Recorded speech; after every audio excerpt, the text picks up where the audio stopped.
Let's set up our deletion of an order. So click it and remove it if we don't, for some reason, want the order to be shown more, or the customers cancel it or whatever, right? So let's scroll down where we have our, it's the last one, delete here. So we're going to create a function, a new function for this, and we're going to call it not add to basket, we're going to call it delete order item, like this.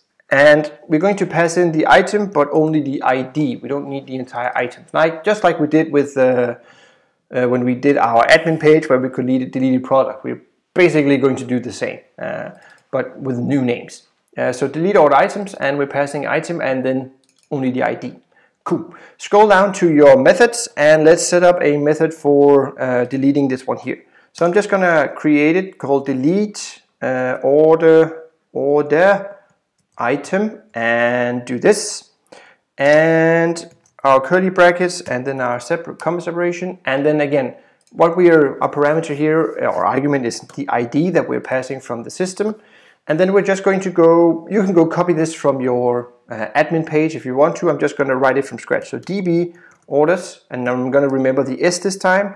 We're going into the document, and we're passing in the ID so it knows which one to actually do something with. So right now we're telling it, use this ID, and what do you want us to do? We want you to delete it. Woohoo! And then we're using our promise here to set up, let's make sure we do this correctly. So do a parentheses, and then another parentheses inside, do a fat arrow, so it looks like this right now, and do an enter.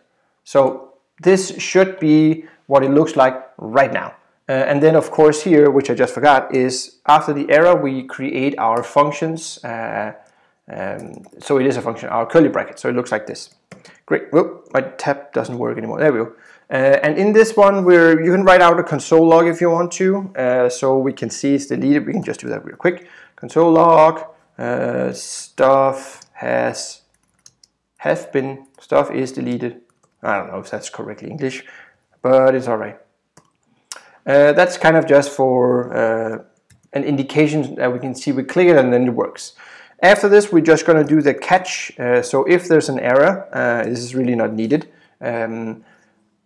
But we are going to do it anyway. So parentheses, do our fat arrow notation like before, our curly brackets, and then we can print out here, between these two, we can print out the error.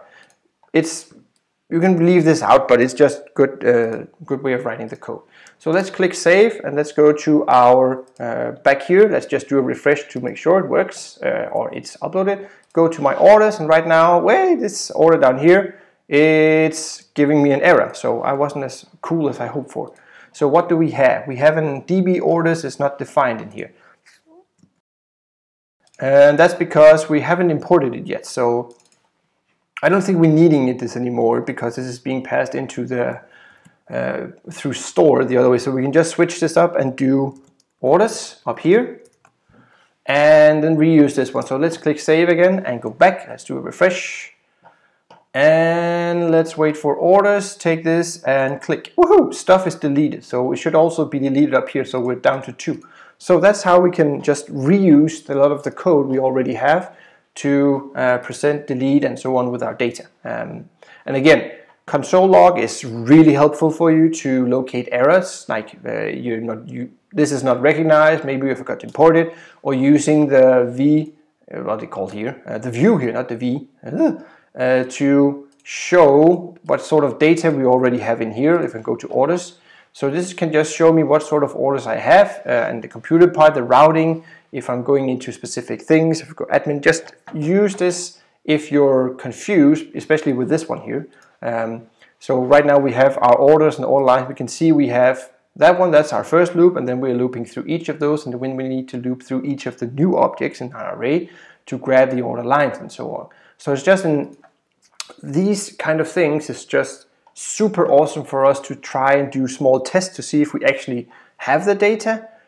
So we can see, right now I can see I have the data, but I presented it wrong. So by that knowledge, I can see that data is correctly given, but I did something wrong up here in how I actually try to interpolate it. So again, these are just helpful tools for us. And since we're using mutations, and everything, we can actually track them in here as well. So you can see I did some mutations in here. Let's just do a refresh. So let's just track mutations as well. So right now I have order list and it already done some of things. So it sets up the user status and set order items. I don't think there's any traction on this one actually. But I just deleted one, so that's not a lot of the stuff here. But let's go to menu items. It fired the action. We're adding some stuff here and we can actually follow them through to see at the seconds they fired and so on. And then we do our checkout and we can see this here. And we can then even go click here to revert and test them even more. We can test the payload here if you want to. But again, super useful program or add-on extension or whatever they call plugins for Vuex. So please install this and start using this if you want to use Vuex. It's really awesome for it. Anyways, that's for deletion part. What I kind of want to do is archive is what we need here. We need to figure out what we do with the order items and then do some of the revenue up here. That's kind of the last couple of things before we need to do a deployment and so on, for at least if I can't figure out anymore. But yeah, see you in those videos when they're ready.